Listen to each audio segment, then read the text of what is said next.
भगवान शिवजींची मी आयुष्यभर सेवा केली,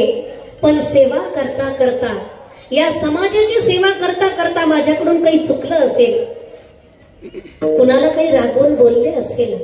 काही अपराध झाला असेल तर माई तू पोटात घ्यायचा आणि माझ्या या वैधव्याच्या आयुष्यामध्ये जवळजवळ 47 वर्ष मी वैधव्य काढलं, तर यामध्ये माझी काही चूक झाली असेल तर ती तू पदरात घ्यायची, पण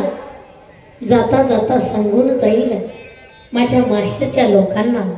माझ्या महाराष्ट्राला सगळ्या कष्टांची आणि सगळ्या या धर्माची जाणीव असू दे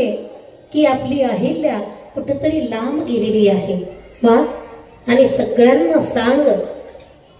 की अहिल्या तुमची गेली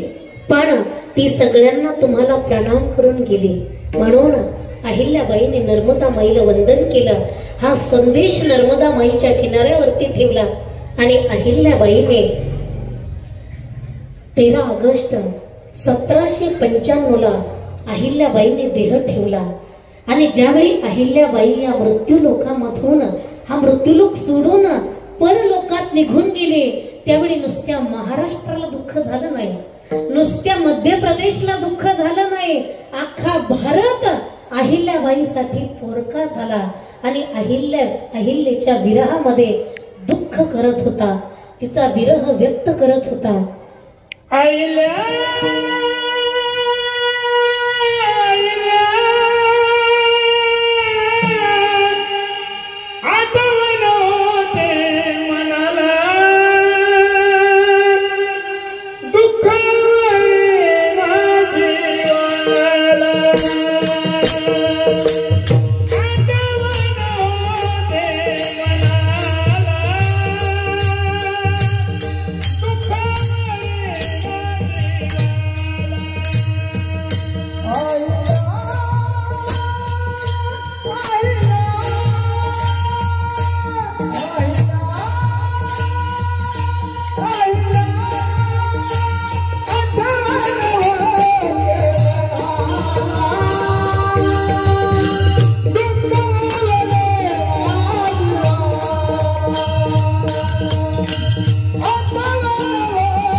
I